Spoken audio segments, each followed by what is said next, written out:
안녕하세요. 2027 대입 수시 모집 지원 방향 안내를 맡은 대구여고 진로진학부장 장은길입니다. 자, 잠깐 퀴즈 하나 내겠습니다. 네, 최고의 소개팅 룩은? 네, 이겁니다. 아시겠죠? 네. 근데 이유를 말씀드린 이유는 이것 때문입니다. 그러니까 의치한약수가 전통적인 학생들이 가장 선호하는 학과인데, 이 반도체 계약학과들이 굉장히 두각을 나타냈거든요. 종로학원에서 발표한 자료에 따르면 작년 2026 자연계 최상위 정시입결에서 서울대 자연계열보다 삼성 SK 반도체 계약학과들이 더 뛰어나게 됐습니다. 이 부분은 올해도 다르지 않을 거니까 수시 지원에서 한번 참고를 하고 대비해야 되지 않을까 싶습니다. 그 밑에 보시면 대학별로 반도체 계약학과들의 국소탐 100분위 70% 컷을 보시면 상당하다는 것을 아실 수가 있을 것 같습니다. 자, 2027 대입 수시와 정시 전형 일정은 보시는 바와 같습니다. 원서 접수가 9월 7일부터 시작해서 11일 금요일 날 마감이 되고, 이 중에 대학별로 3일을 점수 접수를 받게 됩니다. 아울러 수시가 다 끝나고 미등록 충원 합격자 통보 마감이 되는 12월 24일이 되면 수시 일정이 마무리되는 거죠. 아울러 정시는 1월 4일부터 원서 접수를 받기 시작하고요. 정시 미등록 충원 합격 통보 마감일은 2월 13일에서 17일, 그래서 18일까지 등록을 마감한 다음에 마지막인 추가 모집을 하게 됩니다. 자, 전문대도 일정이 같은 시기에 시작됩니다. 9월 7일부터 원서 접수해서 9월 30일까지 원서를 받고요. 2차는 11월 중순에 원서를 받게 되고, 총원 합격자 발표와 등록이 12월 31일까지 마감이 되게 됐습니다. 자, 좀 더 구체적으로 대학별로 수시 원서 마감 일시가 이렇게 됩니다. 물론 각 대학의 수시 모집 요강을 통해서 최종 마감 일시는 꼭 확인을 부탁을 드리고요. 우리 대구 경북 지역 대학들은 9월 11일 6시에 저녁 6시에 마감을 주로 하게 됩니다. 자, 유의사항 몇 가지만 말씀을 드릴게요. 대부분 수시 모집은 온라인 접수를 원칙으로 하죠. 최대 6번까지 쓸 수 있고, 하나의 전형에 하나의 모집 단위를 지원할 수 있습니다. 반대로 말하면 모집 단위가 하나인데 여러 개 전형은 가능합니다. 예를 들어 경북대 경영학과다, 학생부 교과, 학생부 종합 다 가능합니다. 반면에 하나의 전형에는 하나의 모집 단위만 합니다. 예를 들어 경북대학교 학생부 교과 우수 전형에 경북대학교 경영학과는 한 번만 낼 수 있지, 같은 교과 우수자 전형을 경영학과, 다른 사회학과 이렇게 낼 수는 없습니다. 복수 지원 허용 범위는 최대 6개 전형 이내에서는 가능하고요. 아울러 수시 모집 합격자의 경우에는 정시나 추가 모집에 지원할 수가 없습니다. 이 점 굉장히 중요하죠. 그래서 수시를 합격했다라고 하면, 예를 전문대도 합격했다 하면 정시 지원이 불가능합니다. 아울러 이중 등록이 금지됩니다. 이 부분은 이제 잘 모르시는 분들이 많아서 제가 한 번 더 구체적으로 설명을 드리면, 만약에 수시 모집 1차 합격 후에 제가 등록하겠다는 의사를 표현하겠죠. 다른 대학 합격 여부를 알 수 없으니까. 근데 이후에 추가 합격으로 본인이 더 원하는 대학에 합격한 경우는 어떻게 하냐면, 1단계 먼저 등록했던 대학 입학처에 전화를 해서 등록 포기와 환불을 신청을 먼저 하고요. 그 다음 2단계 추가로 합격한 대학에 등록을 하겠다라고 의사를 이제 표현하는 게 맞습니다. 만약에 이게 반대가 되면 큰일 납니다. 반대가 되면 수시 모집에 합격하지 못할 수가 있기 때문에 또 명심하시기 바랍니다. 지난 26년간 수시 모집의 정시 모집과 수시 모집의 선발 비율은 이렇게 됩니다. 우상향하는 붉은색 점선이 수시고요. 우하향하는 파란색 점선이 정시가 되겠습니다. 그래서 2027도 보시다시피 거의 한 80%가 수시고요. 20% 정도가 정시 모집을 하게 됩니다. 좀 더 구체적으로 서연고, 서성한, 물론 약자를 썼습니다만 대략 어느 대학인지 다 아시겠죠? 그래서 서울대, 연세대, 고려대는 수능 전형이 가장 많이 선발하고요. 그 다음은 종합, 그리고 교과, 논술로 선발을 합니다. 이런 경향은 서울 지역 대학에 한해서 계속되고요. 반면 거점 국립대만 오더라도 학생부 교과 전형이 45%로 많고, 그 다음 종합, 그리고 맨 마지막이 논술이나, 그래서 수능도 20%가 잘 넘지 않아요. 구체적인 대학별 모집 인원은 모집 비율은 대략 이와 같습니다. 그래서 말씀드린 대로 서울 주요 대학들은 상당수 대학들이 서울대를 비롯해서 대부분은 이제 정시가 제일 많고 그 다음 종합 그리고 교과 논술로 이루어지고요. 우리 지역대학 같은 경우는 포항공과대학은 100% 종합전을 뽑지만 나머지 대학들은 제일 많은 전형이 당연히 학생부 교과 전형이 제일 많습니다. 한번 참고해 보시고요. 대학에서 학생을 선발하는 방식이 대입 전형이죠. 뽑을 때 필요한 요소가 3개가 있습니다. 학교생활기록부, 수능, 대학별고사. 이 3개의 전형 요소를 적절하게 비율을 조절하면 그게 학생부 교과, 학생부 종합, 논술, 실기 위주의 주시가 되고 정시로 오면 수능과 실기 실적 위주가 있습니다. 물론 학생부 교과 전형이라 하더라도 교과 성적만 가지고 선발하진 않죠. 면접이나 서류 그리고 대부분의 대학들이 수능 최저학력 기준을 적용하게 됩니다. 학생부 종합전형 같은 경우도 교과 성적을 배제하는 것이 아니라 교과 성적을 기반으로 하되 학교생활기록부에 있는 다양한 항목별 기재 내용을 가지고 서류평가를 하고 때에 따라서는 면접을 추가로 하기도 하고요. 일부 대학 같은 경우는 수능 최저학력 기준을 적용해서 학생 선발에 도움을 받고 있습니다. 자, 그래도 학생부 교과 종합 논술이라 부르는 이유가 있겠죠. 그래서 교과 전형은 교과 성적 반영 비율이 최소 50% 이상 반영됩니다. 실질적 반영 비율은 50%가 당연히 넘죠. 종합은 학교생활기록부를 종합적 정성적으로 평가하는 서류평가 비율이 50% 넘는 거고요. 논술, 수능 마찬가지로 해당 전형 요소가 최소 50% 이상 될 때 우리는 그 전형이라고 이름을 부릅니다. 그래서 교과 전형은 교과 성적, 종합은 학교생활기록부의 이제 질적인 우수함이 중요하고 논술은 논술 성적이 제일 중요하고 수능은 수능 성적이 제일 중요하게 되는 겁니다. 자, 오늘 수시 모집의 대표적인 이 전형 두 가지는 학생부 교과와 종합이 되겠죠. 그래서 교과와 종합을 비교해 보면 교과는 숫자 중심의 교과 성적, 그러나 종합은 숫자 중심의 교과 성적 플러스 학교생활기록부의 기재 내용이 포함되겠죠. 반영 과목 같은 경우는 교과는 대학마다 반영되는 과목이 다릅니다. 예를 들어 경북대 같은 경우는 국어, 영어, 수학, 과학, 한국사까지 들어가지만 종합전형에서는 제2외국어, 정보와 같은 다른 기타 과목도 성적이 포함돼서 평가가 됩니다.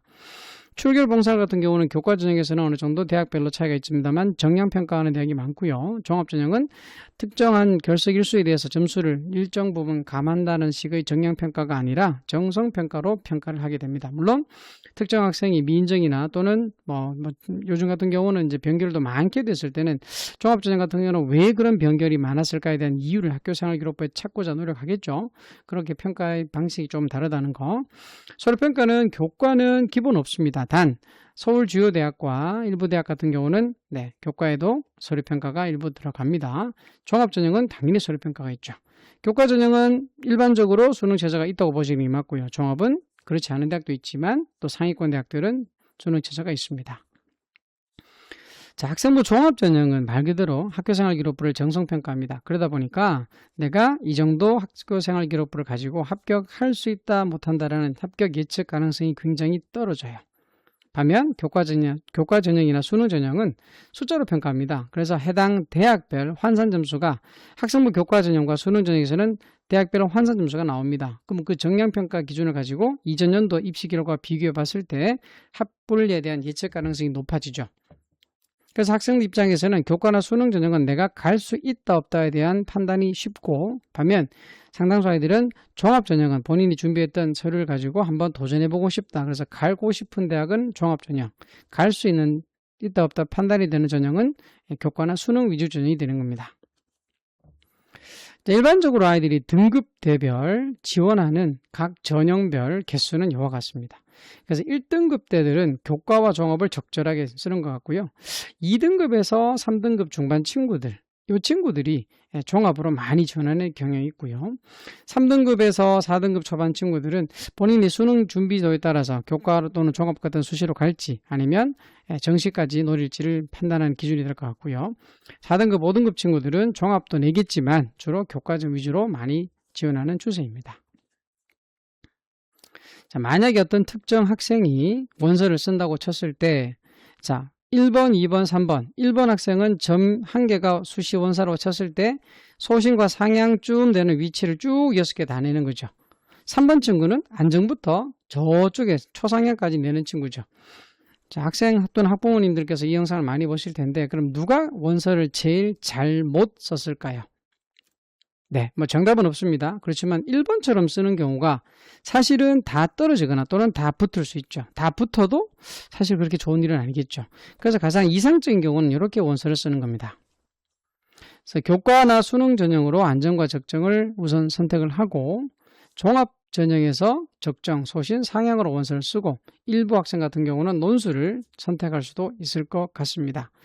자, 이거는 교과나 수능 가지고 안정과 적정을 말씀드렸는데 학교마다 상황이 조금 다를 것 같습니다. 본인의 교과 성적으로 학교를 갈 수 있는, 대학을 갈 수 있는 그 전형이 유리한 학생도 있고요. 아니면 교과 성적으로는 갈 수 있는 대학이 없지만 수능으로는 갈 수 있는 대학이 있겠죠.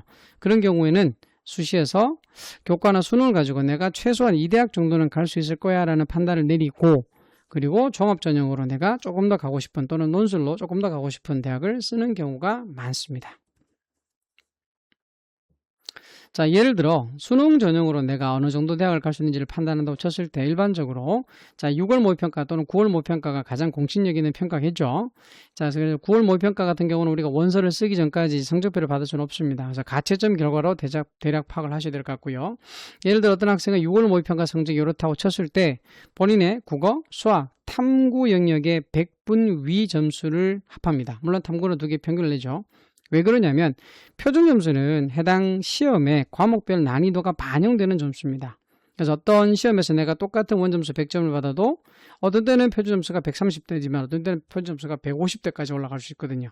그래서 가장 객관적인 위치는 내가 시험을 쳤을 때 다른 사람과의 상대적 위치를 가장 잘 보여주는 것은 100분 위 점수입니다. 그래서 일반적으로 본인의 100분 위 점수를 가지고 수능으로 간다면 대략 어느 정도 갈 수 있는지를 판단하게 되죠.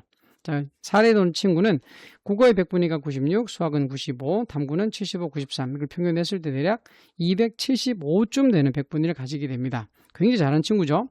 만약 이 친구 같은 경우 원서를 쓴다면 대략적으로 전년도 정시 100분위 70% 커지 대략 이렇게 표가 잡힐 수 있습니다. 물론 입시 기관마다 차이는 있을 수 있습니다만 아까 금방 말씀드린 275 되는 친구 같은 경우는 중앙대, 서울지역 같으면 중앙대, 경희대, 인문대 그리고 자연계 같은 경우도 뭐 중앙대, 경희대 그리고 서강대와 중앙대 사이쯤 있겠죠. 그럼 여기 있는 친구라면 본인이 수능을 쳤을 때 정시로 간다면 대략 이 정도 대학 레벨로 갈 수 있으니 본인이 수시를 쓸 때는 같거나 높은 대학을 쓰려고 하겠죠. 물론 학생에 따라서 본인이 쳤던 시험에서 자기가 갖고 있는 컨디션을 최상위로 끌어올렸기 때문에 다시 한번 친다 해도 그렇게 안 나올 수 있겠죠. 그런 친구들은 조금 보수적으로 원서를 쓰겠죠. 학생마다 다를 것 같습니다. 자, 대학별로 100분위로 지원 가는 대학이라고 말씀을 대략 드렸는데 요거는 참고 자료일 뿐이고요. 매년 조금씩 변화되니까 참고하시기 바랍니다. 그래서 금방 보여드린 자료에서 제가 예를 들어 어떤 학생이 275쯤 나왔으니까 그죠? 그럼 그 학생 같은 경우는 나는 수능으로 가면 중앙대 정도는 갈 수 있을 것 같아요. 그래서 저는 원서를 한양대부터 쓸래요 라고 할 수도 있고 아니에요. 제가 친 시험에서 저는 그날 운이 좀 좋았고 컨디션이 너무 좋았습니다. 다시 한번 수능을 친다 하면 그 점수 안 나올 것 같아요 하는 친구들은 뭐 경희대나 시립대부터 수능을 원서를 쓸 수 있겠죠. 물론 경희대 같은 경우는 면접이 있는 전형이 있다 보니까 혹시 수능을 잘 쳤을 때 면접을 안 갈 수 있는 소위 수시 납치를 방지할 수 있는 전형도 있으니 참고해서 원서를 쓸 것 같습니다.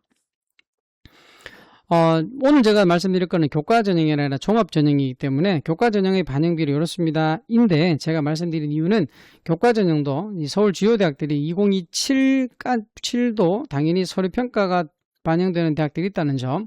그래서 본인의 서류 평가 받을 수 있는 학생부의 수준에 대해서 한 번쯤은 생각하고 지원해 보시라고 말씀드리는 거고요. 요거는 이제 원래 학생부 종합 전형으로 서울 지역과 우리 지역 대학들의 전형 방식을 학교생활기록부를 기반으로 하는 서류평가는 기본값으로 들어갈 수 있고 면접을 실시한다 또는 실시하지 않는다. 수능 최저가 아까 말씀드렸다시피 종합전형에서는 기본값이 없는 거지만 서울지역 그리고 선호되는 대학 같은 경우는 또는 학과 같은 경우는 최저가 있다고 말씀드렸죠. 그래서 최저가 없는 곳 있는 곳 이렇게 구분이 될 수가 있습니다. 특히 원래는 중앙대에서 성장형 전형에서 3합6이라는 참 꽤 만만치 않은 최저를 걸었거든요.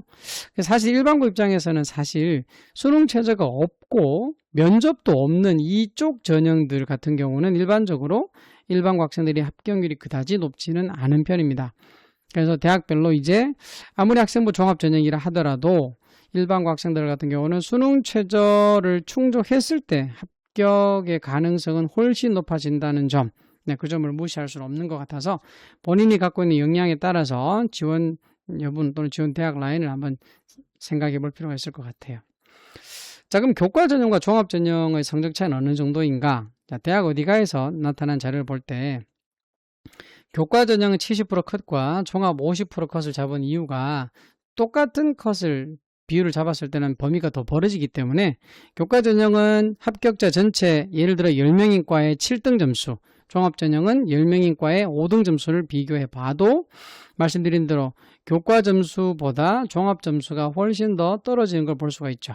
특히 서강대, 성균관대, 한양대, 이화여대 같은 경우는 교과 전형 합격자 점수와 종합 전형 점수가 꽤 차이가 많이 나죠. 요거는 단순히 지원자 풀의 차이가 일반고 안에서만 벌어졌다기보다는 소위 말하는 특목 자사고 친구들이 좀 많이 지원하는 전형이라고 볼 수도 있을 것 같고요. 경희대부터 나오는 전형에서는 대략적인 차이가 비슷하게 보이는 걸로 봐서 이거는 학교 간, 고교 유형 간 지원자가 그렇게 차이가 나지 않는다고 볼 수 있을 것 같아요. 자연도 비슷합니다. 오히려 자연은 서강대, 성균관대, 한양대에서 더 차이가 많이 나는 것 같아요. 물론 고려대도 이제 일반적으로 특목고 학생들이 지원하는 전형은 계열 적합형이기 때문에 이거는 학업부 수형을 갖고 왔기 때문에 차이가 좀 덜 나는 구조를 갖고 있다고 보시면 될 것 같습니다. 대학 알림이라는 곳에 들어가서 보면 이렇게 전년도 2024년도 같은 경우도 금방 말씀드린 것처럼 그렇게 이제 학생부 종합전형 합격자와 교과전형 합격자의 점수가 크게 차이가 나는 이유가 합격자들의 상당수가 이런 대학들은 일반고와 자공고 비율이 다른 대학에 비해서 현저히 떨어진다는 점. 아까 보여드렸던 서강대나 성균관대나 한양대 같은 경우는 50%가 안 넘거나 50%가 안 되죠. 그럼 결국은 다른 여기 있는 과고, 외고, 자사고 친구들이 들어왔다고 볼 수 있을 것이고 이 흐름은 2025가 되어서도 크게 차이 나지 않습니다. 오히려 서강대는 특목 자사고 비율이 좀 더 높아졌습니다. 이것도 한번 참고하셔서 입시 결과를 보실 때 이 대학의 왜 입시 결과가 왜 이렇게 낮아? 등급이 떨어지지? 라고 하시는 생각을 할 수 있는데 이런 점을 꼭 확인하시고 지원에 참고하셔야 될 것 같아요.